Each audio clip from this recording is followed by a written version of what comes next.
Imagine un instant que tu es assise dans un café en train de regarder quelqu'un de plus jeune que toi. Il rit, il est plein d'énergie, il a cette légèreté que tu as peut-être un peu oubliée. Et tu te demandes sans vraiment te l'avouer tout de suite ce que cela ferait de le connaître davantage, de le laisser entrer dans ta vie, peut-être même dans ton intimité. Ce moment de questionnement silencieux, ce petit frisson intérieur mêlé de doute, c'est exactement de cela que nous allons parler aujourd'hui. Je suis Christophe André et depuis des années, j'accompagne des hommes et des femmes qui traversent des moments de doute, de transformation, de remise en question. Et l'un des sujets qui revient avec une fréquence surprenante dans les consultations, dans les lettres que je reçois, dans les conversations que j'ai avec des amis ou des lecteurs, c'est celui des relations amoureuses ou intimes entre des femmes et des hommes plus jeunes qu'elles. Ce sujet est souvent traité avec légèreté, parfois avec ironie, parfois avec un rougement sévère. Mais moi je voudrais aujourd'hui le traiter avec ce qu'il mérite vraiment, de la profondeur, de la bienveillance et une vraie curiosité psychologique. Parce que derrière ce choix, derrière cette attirance, derrière cette décision de coucher ou de ne pas coucher avec un homme plus jeune, il y a quelque chose de beaucoup plus riche qu'une simple anecdote ou qu'un désir. Passager, il y a une fenêtre ouverte sur toi-même. Il y a des questions fondamentales sur qui tu es, sur ce que tu veux, sur ce que tu crains, sur ce que tu mérites, et c'est pour cela que je voulais en parler. Non pas pour te dicter ce que tu dois faire ou ne pas faire, jamais, mais pour t'aider à mieux te comprendre, toi, dans toute ta complexité et toute ta beauté. Je vais te demander de rester avec moi pendant cette heure, de te laisser aller à cette conversation comme si nous étions assis ensemble dans un espace calme, sans jugement, sans précipitation, parce que les choses importantes méritent qu'on leur consacre du temps. Et toi, tu mérites qu'on te parle avec soi. Alors commençons par le commencement. Pourquoi ce sujet suscite-t-il autant de réactions ? Pourquoi encore aujourd'hui une femme qui sort avec un homme plus jeune déclenche des commentaires, des regards, des questions que personne ne poserait à un homme dans la situation inverse ? C'est déjà en soi une observation psychologique et sociale très intéressante. Et elle nous dit quelque chose d'important sur les attentes que la société place sur les femmes, sur leur corps, sur leurs désirs, sur leur âge. Nous vivons dans une culture qui a longtemps associé la valeur d'une femme à sa jeunesse, à sa fertilité, à sa disponibilité pour l'autre. Une femme qui vieillit et qui continue de désirer, qui continue de choisir, qui continue de s'affirmer dans sa sexualité, cela dérange encore beaucoup de gens. Et cette gêne collective, tu la ressens peut-être toi aussi. Peut-être qu'elle s'est glissée dans ta propre façon de te coucher, dans cette petite voix intérieure qui dit « Mais qu'est-ce que tu fais? Tu n'as pas honte? C'est ridicule à ton âge ». Je veux qu'on s'arrête sur cette voie parce qu'elle n'est pas la tienne.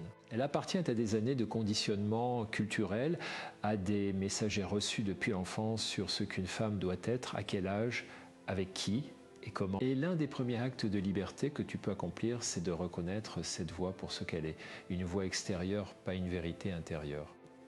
Maintenant, cela ne veut pas dire que tout désir est bon à suivre sans réflexion, bien au contraire. Et c'est là que nous allons vraiment entrer dans le cœur de ce dont je veux te parler. Parce que comprendre ton attirance pour un homme plus jeune, c'est aussi comprendre ce qu'elle révèle de toi, de tes besoins, de tes peurs, de tes espoirs. Et cette compréhension, elle est précieuse. Elle peut t'éviter des souffrances inutiles et elle peut aussi t'ouvrir des portes que tu n'aurais jamais imaginé franchir. Alors parlons d'abord de ce que cette attirance peut signifier psychologiquement. Et je voudrais le faire avec douceur, sans étiquette, sans catégorie rigide, parce que chaque femme est unique et chaque situation est unique.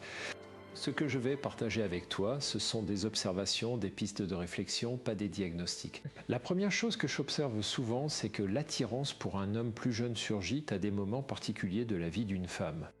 Des moments de transition, de remise en question, parfois de rupture ou de perte. Une séparation difficile, un deuil, une période de vide intérieur, une crise de sens. Ces moments où l'on se demande « mais qui suis-je vraiment? Qu'est-ce que je veux pour la suite de ma vie ?» Dans ces instants, un homme plus jeune peut représenter quelque chose de très puissant symboliquement. Il représente la légèreté, l'avenir, la nouveauté, la vie qui continue. Il représente aussi parfois une forme de miroir dans lequel on cherche à se voir autrement, plus jeune, plus libre, plus légère soi-même. Et il y a quelque chose de très humain là-dedans. Ce n'est pas une faiblesse, c'est une réponse naturelle de l'être humain face à la peur du temps qui passe. Mais voilà où il faut être honnête avec soi-même. Si tu cherches dans cet homme plus jeune un moyen de fuir quelque chose plutôt que de te rapprocher de quelque chose, alors la relation risque de ne pas te donner ce que tu espères. Parce qu'aucune relation, quel que soit l'âge de l'autre, ne peut combler un vide intérieur. Aucun autre être humain ne peut te redonner à toi-même. Ce travail-là, il t'appartient, ce n'est pas pour te décourager. C'est pour te protéger, parce que j'ai vu des femmes merveilleuses s'élancer dans ces relations avec des attentes implicites tellement lourdes que la relation s'effondrait sous leur poids. Et ensuite, la souffrance était double, la perte de la relation et la déception de ne pas avoir trouvé ce qu'on cherchait.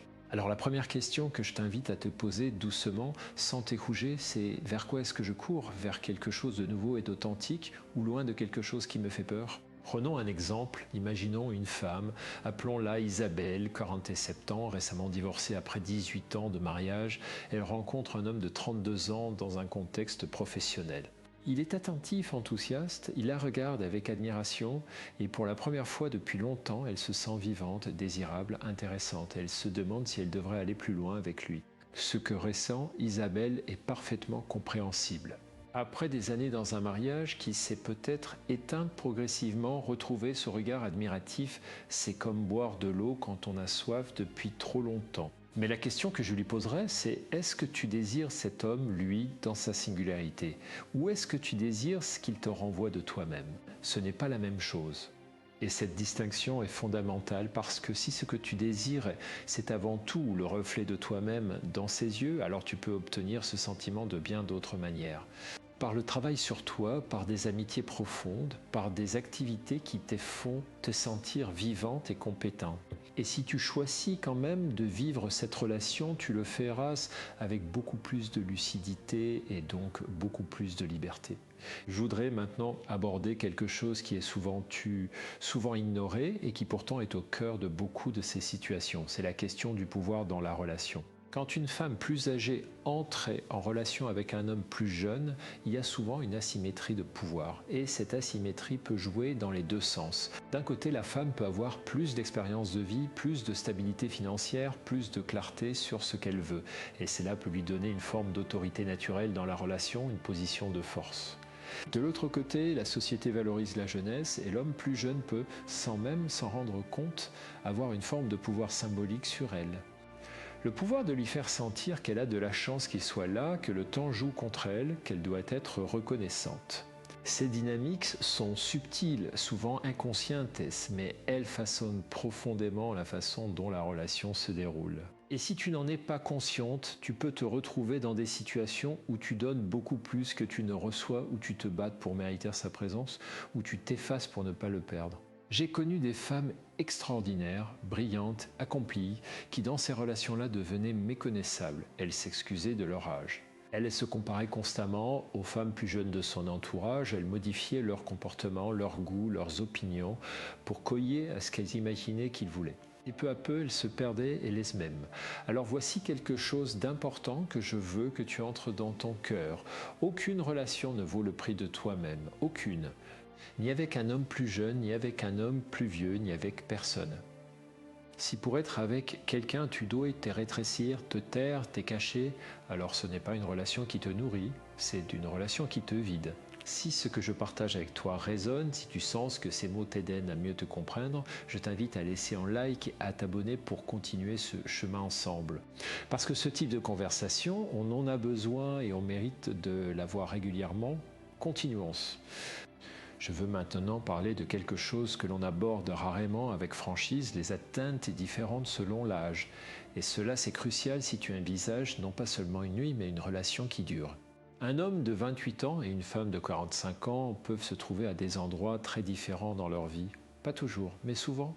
Il est peut-être encore en train de construire son identité professionnelle, de découvrir qui il est, d'explorer ses désirs, de tester différentes façons de vivre. Elle a peut-être déjà traversé ces étapes. Elle sait ce qu'elle veut, ou du moins elle commence à le savoir. Elle n'a plus envie de perdre du temps dans des relations qui n'ont pas de fond. Et ces différences-là, elles ne sont pas insurmontables. Mais elles méritent d'être regardées en face. Parce que si toi tu es prête pour quelque chose de profond, de stable, de construit et que lui est encore dans une phase d'exploration, de légèreté, des libertés, vous risquez de vous blesser mutuellement sans même le vouloir. Ce n'est pas une question de valeur, ce n'est pas parce qu'il est plus jeune qu'il est moins bien, c'est simplement une question de timing de vie. Et le timing dans les relations, c'est quelque chose de réel, de puissant, de souvent sous-estimé. Je pense à une autre histoire, une femme que j'appellerais Marie-Claire, 52 ans, pleine de vie, de projets, de sagesse accumulée. Elle tombe amoureuse d'un homme de 35 ans. Au début, tout est merveilleux. Ils partagent des passions, des rires, une complicité rare. Mais au bout de 2 ans, elle commence à vouloir quelque chose de plus stable, peut-être vivre ensemble, peut-être penser à l'avenir à deux. Et lui, il n'est pas encore là. Il a encore besoin d'espace, de liberté, d'expérimenter. Pas parce qu'il ne l'aime pas, mais parce qu'il est à un autre endroit de son voyage. La souffrance de Marie-Claire n'était pas due à un manque d'amour. Elle était due à un désalignement de timing. Et ce désalignement, elle aurait pu le voir venir si elle avait eu les outils pour le regarder en face dès le début. Alors voilà une deuxième question à te poser, toujours avec douceur. Est-ce que nous sommes au même endroit dans nos vies? Pas forcément au même âge, mais au même endroit dans nos besoins, dans nos aspirations, dans ce que nous voulons construire? Et si la réponse est non, est-ce que tu es prête à naviguer dans cette différence? Est-ce que tu peux l'accepter sans te perdre, sans te battre contre elle, sans passer ton temps à essayer de le faire avancer plus vite que son propre rythme? Parce que l'une des erreurs les plus douloureuses que je vois dans ces relations, c'est la tentation de vouloir accélérer l'autre, de vouloir le faire mûrir plus vite, de vouloir le convaincre qu'il est prêt pour quelque chose qu'il n'est pas encore prêt à vivre. Et cette tentation, même si elle vient de l'amour, elle crée du ressentiment chez lui qui se sent pressé, fougé, insuffisant. Et chez toi qui te retrouves dans un rôle de mère ou de professeur plutôt que de partenaire égal. Et ce rôle-là, il faut qu'on en parle, parce qu'il est l'un des pièges les plus courants et les plus douloureux de ces relations. Il y a parfois dans la relation entre une femme plus âgée et un homme plus jeune, une dynamique qui s'installe progressivement et qui ressemble à une relation parent-enfant. Elle le guide, elle le conseille, elle le soutient dans ses projets, elle l'aide à naviguer dans des situations qu'il n'a pas encore rencontrées.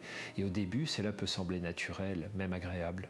Elle se sent utile, compétente, aimante, et lui se sent sécurisé, guidé, soutenu. Mais cette dynamique a un coût. Le désir a du mal à vivre dans une relation où l'un des deux est en position parentale. Le désir a besoin d'une certaine forme d'égalité, de réciprocité, des mystères. Et quand tu deviens sa mentor, sa mère symbolique, sa guide de vie, le désir a tendance à s'éteindre. Parfois pour toi, parfois pour lui, parfois pour les deux. Et alors on se retrouve dans une situation paradoxale. Tu as fait tout ce que tu croyais bien faire, tu as été généreuse, présente, aimante, et pourtant quelque chose ne fonctionne plus, ce n'est pas ta faute. C'est simplement que la dynamique s'est déséquilibrée. Et reconnaître cela, c'est déjà le premier pas pour le corriger. Alors comment éviter ce piège? En restant toi-même. En ne sacrifiant pas tes propres besoins et tes propres limites sur l'autel de sa croissance, en te rappelant que tu n'es pas là pour le sauver, pour le réparer, pour le former. Tu es là pour vivre une relation avec lui, pas pour lui. Et cette nuance, elle change tout. Je veux aussi aborder quelque chose qui touche à la dimension du corps et de la sexualité. Parce que souvent, dans ces relations, c'est là que tout commence. Et il y a des choses importantes à comprendre sur ce plan-là aussi. L'une des grandes peurs des femmes qui envisagent une relation avec un homme plus jeune, c'est la peur du corps. La peur que leur corps ne soit pas à la hauteur, que les marques du temps soient rédhibitoires, que la comparaison avec des corps plus jeunes soit inévitable et cruelle. Et cette peur, je la comprends. Elle est réelle, elle est douloureuse, mais elle repose sur une prémisse fausse. La sexualité humaine est infiniment plus complexe et plus riche que la simple question de la jeunesse du corps. Ce qui attire un homme vers une femme, ce n'est pas uniquement la fermeté de la peau ou l'absence de rides. C'est la présence, la confiance, la connaissance de soi, la capacité à être là, vraiment là, dans l'instant. Et ces qualités-là, elles se développent avec le temps. Elles ne se perdent pas avec l'âge, elles s'approfondissent. Une femme qui se connaît, qui sait ce qu'elle a mis, qui est capable de le communiquer, qui est à l'aise dans son corps malgré ses imperfections, cette femme-là est infiniment plus attirante qu'une femme plus jeune qui Est-ce perdu dans ses insécurités? et beaucoup d'hommes plus jeunes le savent, beaucoup d'hommes plus jeunes sont précisément attirés par cette qualité de présence, par cette assurance tranquille que certaines femmes développent avec les années. Mais voilà le paradoxe, pour pouvoir offrir cette présence, pour pouvoir être vraiment là, il faut avoir travaillé sur sa relation à son propre corps. Il faut avoir traversé, au moins en partie, le deuil de la jeunesse. Il faut avoir accepté que son corps change et que ces changements ne le rendent pas moins digne d'être aimé, désiré, touché. Et ce travail-là, c'est l'un des plus beaux et des plus difficiles que je connaisse. Parce qu'on nous a tellement appris à nous juger, à nous comparer, à chercher nos défauts plutôt que notre beauté. Alors apprendre à habiter son corps avec bienveillance, c'est presque un acte révolutionnaire. Si tu es en train de te demander si tu devrais aller plus loin avec un homme plus jeune et que ta principale hésitation vient de la honte de ton corps, alors je t'invite à te poser cette question. Est-ce que je me permets d'être désiré? Pas c'est ce que je mérite d'être désiré, mais est-ce que je me permets de l'être? Parce que souvent, la vraie barrière n'est pas dans le regard de l'autre, elle est dans notre propre permission intérieure. Si ce contenu t'aide à mieux te comprendre et à avancer, je t'invite à laisser un like et à t'abonner. Cela m'aide à continuer à créer ces espaces de réflexion pour toi et pour tant d'autres personnes qui en ont besoin. Parlons maintenant d'un autre aspect essentiel, le regard des autres. Parce que l'une des réalités de ces relations, c'est qu'elles ne se vivent pas dans une bulle. Elles se vivent dans un contexte social, familial, professionnel, et ce contexte peut être très pesant. Les commentaires des amis, les regards dans la rue, les questions de la famille, les remarques voilées ou directes, tout cela peut créer une pression énorme sur la relation et sur toi. Et cette pression peut prendre deux formes opposées, mais également toxiques. La première forme, c'est la honte. Se cacher, ne pas parler de lui, éviter les situations où vous seriez vus ensemble, minimiser la relation pour éviter les questions. Et cette honte, elle ronge. Elle te prive de la joie simple d'être avec quelqu'un que tu apprécies. Et elle envoie à l'autre un message implicite très blessant « Je t'aime, mais pas assez pour te montrer ». La deuxième forme, c'est le défi.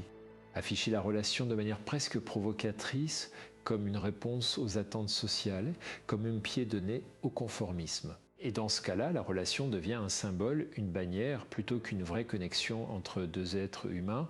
Ni l'une ni l'autre de ces postures n'est saine. La première te diminue. La seconde instrumentalise la relation.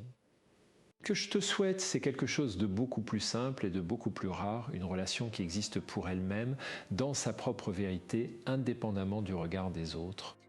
Mais pour arriver là, il faut avoir une solidité intérieure suffisante pour ne pas être balayé par les commentaires extérieurs. Et cette solidité, elle ne se construit pas du jour au lendemain. Elle se construit par une connaissance de soi profonde, par une confiance dans ses propres choix, par la capacité à distinguer ce qui vient de toi et ce qui vient de la pression sociale. Et c'est là qu'une relation avec un homme plus jeune peut devenir une formidable école de connaissance de soi, parce qu'elle te force à te positionner, à clarifier ce que tu veux vraiment, à défendre tes choix, à assumer ton désir. Et cela, c'est une forme de croissance personnelle profonde. Je veux maintenant aborder quelque chose qui est peut-être le cœur de tout ce dont nous parlons. C'est la question de ce que tu révèles de toi-même à travers ce choix. Parce que nos choix amoureux et intimes ne sont jamais neutres. Ils parlent de nous, ils disent quelque chose sur nos besoins, sur nos blessures, sur nos aspirations. Alors quand une femme choisit d'aller vers un homme plus jeune, qu'est-ce que cela peut révéler? Cela peut révéler un désir de renouveau, de légèreté, de recommencement. Un désir de se sentir vivante à nouveau, de sortir d'une routine qui l'étouffait. Et c'est beau, c'est une force vitale qui se manifeste. Cela peut aussi révéler une difficulté à accepter le passage du temps, une résistance à vieillir, une peur de la mort ou de la perte de vitalité. Et dans ce cas, la relation peut être une tentative de ralentir le temps, de s'accrocher à une jeunesse qui s'éloigne. Et cette tentative, même si elle est compréhensible, est vouée à l'échec. Parce que le temps ne s'arrête pas et aucun homme, aussi jeune soit-il, ne peut nous rendre ce que le temps a pris. Cela peut révéler un besoin de contrôle, une préférence pour une relation où on se sent en position de force, où on n'est pas vulnérable de la même manière qu'avec un homme du même âge ou plus âgé. Et là encore, c'est une information précieuse sur soi. Parce qu'une relation où on cherche avant tout à ne pas être vulnérable est une relation où on ne peut pas vraiment aimer. Cela peut révéler, et c'est peut-être la raison la plus belle et la plus simple, une vraie attraction pour cet homme en particulier, indépendamment de son âge. Parfois on rencontre quelqu'un et l'âge est simplement un détail parmi d'autres. La connexion est réelle, le respect est mutuel, le désir est partagé et la différence d'âge ne fait que colorer légèrement quelque chose qui existe de manière authentique. Et dans ce cas, il n'y a rien à justifier, rien à analyser à l'excès. Il y a juste à vivre avec conscience et avec joie. Mais pour savoir dans laquelle de ces situations tu te trouves, il faut être honnête avec toi-même. Et cette honnêteté-là, elle demande du courage, parce qu'il est souvent plus confortable de ne pas regarder trop attentivement ses propres motivations. Il est plus facile de se dire c'est juste de l'attirance que de se demander ce que cette attirance révèle vraiment. Je t'invite donc à prendre quelques instants, peut-être demain matin, dans un moment calme, et à te poser ces questions avec une vraie honnêteté, pas pour te rouger, pas pour t'interdire quoi que ce soit, mais pour te connaître mieux, parce que te connaître mieux, c'est toujours un cadeau que tu te fais à toi-même. Si ce voyage intérieur te parle, si tu sens que ces réflexions t'aident à mieux te comprendre, pense à laisser un like et à t'abonner.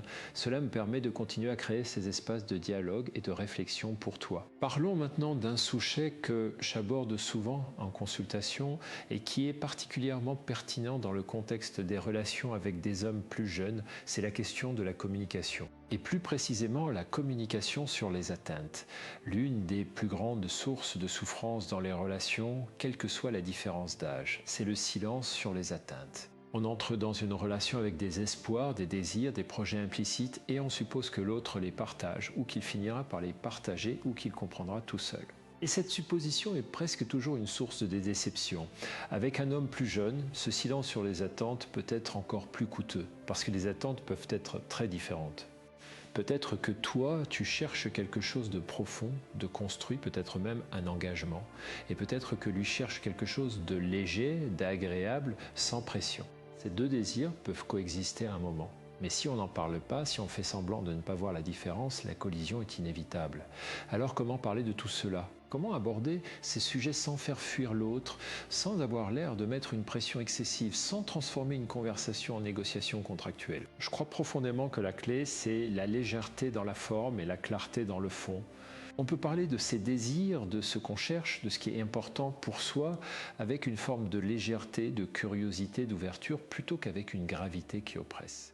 On peut dire « je suis curieuse de savoir où tu en es dans ta vie en ce moment, ce que tu cherches dans une relation, comme on poserait une vraie question, avec un vrai intérêt pour la réponse, plutôt que comme on poserait une condition. » Et surtout, il faut être prête à attendre à la réponse, même si elle ne correspond pas à ce qu'on espère. Parce que la réponse honnête de l'autre, même si elle est décevante, est infiniment plus précieuse qu'une réponse arrangée pour te faire plaisir. Elle te permet de choisir en connaissance de cause. Et choisir en connaissance de cause, c'est le seul vrai choix. Je veux aussi parler de quelque chose qui est souvent au cœur des relations avec une différence d'âge significative, la question de la jalousie. Et plus précisément, la jalousie liée à l'âge. Quand tu es avec un homme plus jeune, tu peux te retrouver dans des situations où il est entouré de femmes plus jeunes que toi. Ses amis, ses collègues, les personnes qu'il rencontre dans sa vie quotidienne. Et cette réalité peut réveiller des peurs très profondes. La peur d'être comparé, la peur d'être remplacé, la peur de ne pas être à la hauteur. Et cette jalousie-là, elle est particulièrement corrosive. Parce qu'elle ne vient pas d'un comportement réel de l'autre. Elle vient de tes propres insécurités, de ta propre relation à ton âge, à ton corps, à ta valeur. Et elle peut te pousser à des comportements qui vont à l'encontre de ce que tu veux vraiment. Des comportements de contrôle, de surveillance, de demande et de réassurance constante. Des comportements qui éloignent plutôt qu'ils ne rapprochent.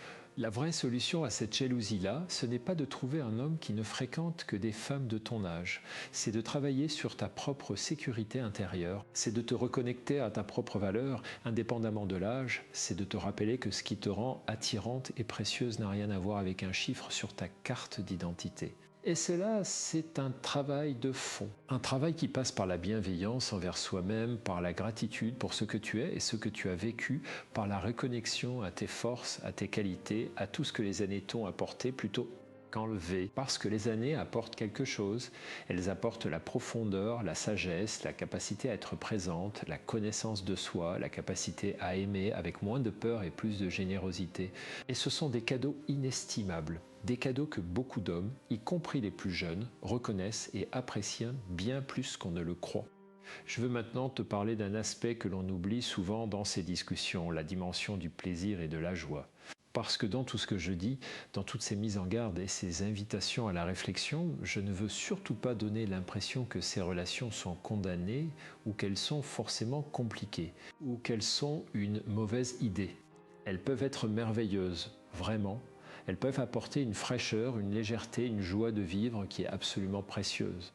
Un homme plus jeune peut t'apprendre à voir le monde avec des yeux différents, à t'amuser de choses que tu avais oubliées, à prendre des risques que tu n'aurais pas pris seul, à te reconnecter à une partie de toi-même, que le temps et les responsabilités avaient mis en veille.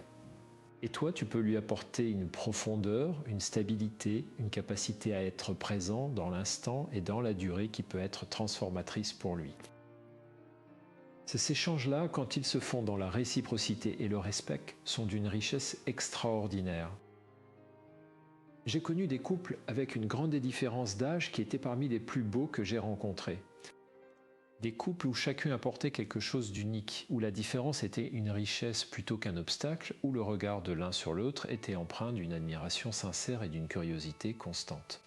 Ces couples-là avaient quelque chose en commun, ils avaient choisi d'être ensemble à une connaissance de cause, ils avaient regardé les défis en face sans les nier, ils avaient communiqué sur leurs attentes. Et surtout, ils avaient construit leur relation sur qui ils étaient vraiment, pas sur qui ils espéraient que l'autre deviendrait. Alors oui, ces relations peuvent être belles, elles peuvent être profondes, elles peuvent durer, à condition d'entrer dedans avec les yeux ouverts, avec une honnêteté envers soi-même et envers l'autre, et avec la volonté de construire quelque chose de réel plutôt que de fuir quelque chose de difficile. Si tu es encore avec moi à ce stade de notre conversation, je t'en remercie sincèrement. Et si ce que nous partageons ensemble te touche, je t'invite à laisser un like et à t'abonner pour qu'on puisse continuer à explorer ensemble ces territoires intérieurs qui nous font grandir. Je veux maintenant aborder quelque chose de plus intime, quelque chose qui touche à la façon dont tu te perçois toi-même dans le temps. Parce que l'une des questions les plus profondes que soulève l'attirance pour un homme plus jeune, c'est la question de ton rapport à ton propre vieillissement. Nous vivons dans une société qui a une relation très ambiguë et souvent très anxieuse avec le vieillissement. D'un côté, on prône l'acceptation de soi, la beauté à tout âge, le bien vieillir. De l'autre, l'industrie cosmétique, la chirurgie esthétique, les filtres sur les réseaux sociaux nous envoient un message très clair. Vieillir est un problème à résoudre, un ennemi à combattre. Et dans ce contexte, il est presque impossible de ne pas avoir une relation compliquée avec son propre vieillissement. De ne pas ressentir parfois cette angoisse sourde quand on se regarde dans le miroir et qu'on voit les marques du temps. De ne pas comparer, de ne pas regretter, de ne pas se demander si on aurait dû faire les choses différemment. Mais voilà ce que j'ai appris, c'est ce que j'ai vu chez les personnes les plus épanouies que j'ai rencontrées. La paix avec le vieillissement ne vient pas de l'acceptation résignée. Elle vient d'une réappropriation active de ce que le temps t'a donné. Elle vient de la capacité à regarder ta vie avec toutes ses imperfections et à y voir quelque chose de précieux, quelque chose qui t'appartient, quelque chose qui te rend unique. Et cette paix-là, elle change tout dans tes relations. Quand tu n'es plus en guerre avec ton âge, quand tu n'es plus en train de fuir le temps, tu peux être vraiment présente dans la relation. Tu peux aimer sans cette anxiété de fond qui te pousse à te comparer, à te justifier, à te battre pour ta place. Tu peux simplement être là avec tout ce que tu es et laisser l'autre décider si cela lui convient. Et paradoxalement, c'est dans cet espace de liberté et d'acceptation que les relations les plus belles peuvent éclore, parce que la présence authentique est infiniment plus attirante que la perfection jouée. Parlons aussi, et j'y tiens, de la question de la réciprocité émotionnelle. Parce que dans les relations avec une différence d'âge, il y a parfois une tentation de donner beaucoup plus qu'on ne reçoit. Et cette générosité excessive, même si elle part d'un bon sentiment, peut devenir une forme d'auto-sabotage. Tu peux te retrouver à tout organiser, à tout anticiper, à tout gérer, parce que tu as plus d'expérience, parce que tu es plus stable, parce que tu veux que tout se passe bien. Et pendant ce temps, lui reçoit sans vraiment donner en retour. Pas nécessairement parce qu'il est égoïste. Parfois simplement parce qu'il n'a pas encore développé cette capacité de réciprocité, parce qu'il est à un stade de sa vie où il est encore beaucoup centré sur lui-même, sur sa propre construction. Et si tu ne fais pas attention, tu peux te retrouver épuisé, frustré, à te demander pourquoi tu donnes autant sans recevoir ce dont tu as besoin. Et la réponse, souvent, c'est que tu as accepté une dynamique qui n'était pas équilibrée dès le début et que tu n'as pas exprimé tes besoins clairement parce que tu ne voulais pas avoir l'air de trop demander, parce que tu avais peur de le faire fuir. Alors voici une chose fondamentale que je veux que tu retiennes. Exprimer tes besoins n'est pas une faiblesse, c'est une force, c'est une forme de respect envers toi-même et envers l'autre. Parce que quand tu exprimes clairement ce dont tu as besoin, tu donnes à l'autre la possibilité de te rejoindre vraiment ou de t'indiquer honnêtement qu'il ne peut pas. Et dans les deux cas, tu as une information précieuse, une relation saine, quelle qu'elle soit la différence d'âge, est une relation où chacun peut exprimer ses besoins sans craindre d'être chougé ou abandonné. Et si tu ne peux pas exprimer tes besoins dans cette relation, alors c'est peut-être le signe que la relation n'est pas aussi sûre que tu le croyais. Je veux aussi te parler de la question du temps. Non pas le temps qui passe, dont nous avons déjà parlé, mais le temps que tu investis dans cette relation. Parce que le temps est une ressource précieuse, peut-être la plus précieuse que nous ayons. Et la façon dont nous choisissons de l'investir dit beaucoup de ce que nous valorisons vraiment. Si tu investis du temps dans une relation avec un homme plus jeune, c'est un choix. Et comme tout choix, il a un coût d'opportunité. Le temps que tu passes avec lui, c'est du temps que tu ne passes pas à autre chose, à d'autres relations, à d'autres projets, à toi-même. Et cela n'est pas un jugement. C'est simplement une réalité. Alors la question est-ce que ce temps est bien investi? Est-ce que cette relation te nourrit suffisamment pour justifier le temps et l'énergie que tu y consacres?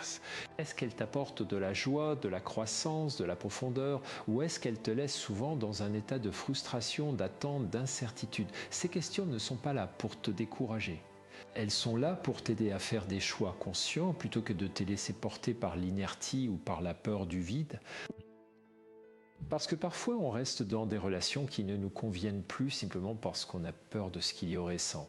On a peur de la solitude, on a peur de recommencer à zéro, on a peur de ne plus trouver quelqu'un et cette peur, je la comprends. Elle est réelle, elle est humaine, mais elle n'est pas une bonne raison de rester dans quelque chose qui ne te fait pas vraiment du bien. La solitude, quand elle est choisie, quand elle est habitée avec conscience et avec bienveillance envers soi-même, est infiniment moins douloureuse que la solitude à deux.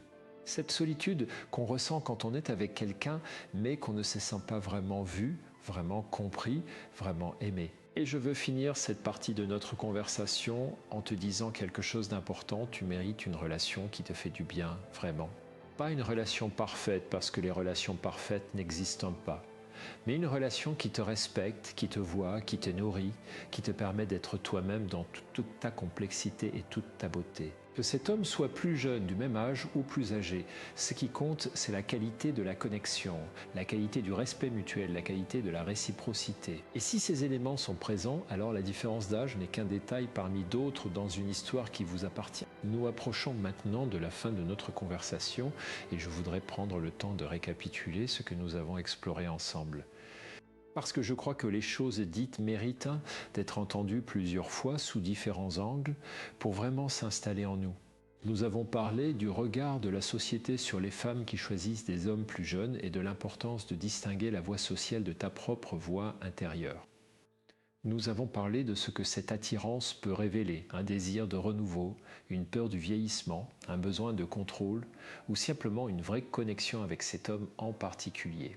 Nous avons parlé des dynamiques de pouvoir, de la tentation du rôle maternel, des différences de timing de vie. Nous avons parlé du corps, de la permission de se sentir désirable, de l'importance d'habiter son corps avec bienveillance. Nous avons parlé du regard des autres, de la jalousie liée à l'âge, de la communication sur les attentes. Et nous avons parlé de la réciprocité, du temps investi et du droit fondamental à une relation qui te fait vraiment du bien. Tout cela, c'est beaucoup. Et je ne m'attends pas à ce que tu aies des réponses claires et définitives à toutes ces questions après une seule heure de conversation. Ce n'est pas ainsi que fonctionne la croissance intérieure. Elle est lente, elle est progressive, elle avance par petits pas, par moments de clarté soudaine, par remises en question successives. Ce que je te souhaite, c'est simplement de continuer à te poser ces questions. De continuer à te regarder avec honnêteté et avec bienveillance, de ne pas prendre tes décisions par peur, ni par conformisme, ni par défi. Mais de les prendre en connaissance de cause, en te respectant toi-même et en respectant l'autre. Et si tu choisis de vivre une relation avec un homme plus jeune, que ce soit avec les yeux ouverts, avec une communication claire, avec la conscience de tes propres besoins et de tes propres limites et avec la liberté de partir si ce n'est plus ce dont tu as besoin. Et si tu choisis de ne pas le faire, que ce soit parce que tu as réfléchi et que ce n'est pas ce qui te convient, et non pas parce que tu as eu peur du jugement des autres. Dans tous les cas, le plus important, c'est toi, ta vie, ton bonheur, ta croissance. Pas ce que les autres pensent de toi, pas ce que la société attend de toi, mais ce que toi, dans le silence de ta propre vérité, tu sais juste pour toi. Et cette vérité-là, elle mérite d'être entendue, elle mérite d'être respectée, elle mérite d'être vécue. Je voudrais te laisser avec une image. Imagine un arbre qui a traversé des dizaines d'années, des tempêtes, des sécheresses, des hivers rigoureux. Ses racines sont profondes, ancrées dans la terre de toutes ces expériences passées. Son tronc porte les marques du temps, les cicatrices des moments difficiles, les courbes des adaptations successives, et pourtant, chaque printemps, il donne de nouvelles feuilles, de nouvelles fleurs, de nouveaux fleurs. Il ne cesse pas de vivre parce qu'il a vieilli. Au contraire, c'est parce qu'il a vieilli qu'il peut donner autant. Tu es cet arbre. Tes racines sont profondes, tes marques sont belles. Et ta capacité à aimer, à désirer, à te renouveler, elle ne disparaît pas avec le temps. Elle s'approfondit, elle se raffine, elle devient plus sage et plus généreuse. Alors, quelle que soit ta décision, quelle que soit la direction que prend ta vie amoureuse, je te souhaite de la vivre avec cette profondeur-là, avec cette conscience de qui tu es et de ce que tu mérites. avec cette confiance que tu as tout ce qu'il faut pour naviguer dans les eaux parfois agitées de l'amour et du désir. Et si parfois tu te perds, si parfois tu doutes, rappelle-toi que le doute n'est pas une faiblesse. C'est le signe que tu prends ta vie au sérieux, que tu te prends toi-même au sérieux. Et c'est déjà quelque chose d'immensément précieux. Merci de m'avoir accompagné jusqu'ici. Merci d'avoir pris cette heure pour toi, pour te poser des questions, pour te regarder avec curiosité et avec bienveillance. Ce n'est pas rien, c'est même beaucoup, c'est le début de tout. Si ce contenu t'a été utile, si ces réflexions ont touché quelque chose en toi, je t'invite à t'abonner et à le partager avec quelqu'un qui pourrait en avoir besoin. Parce que ces conversations-là, on a besoin de les avoir, on a besoin de s'y retrouver, de s'y reconnaître, de se sentir moins seul dans nos questionnements. Prends soin de toi. Et on se retrouve dans le prochain épisode.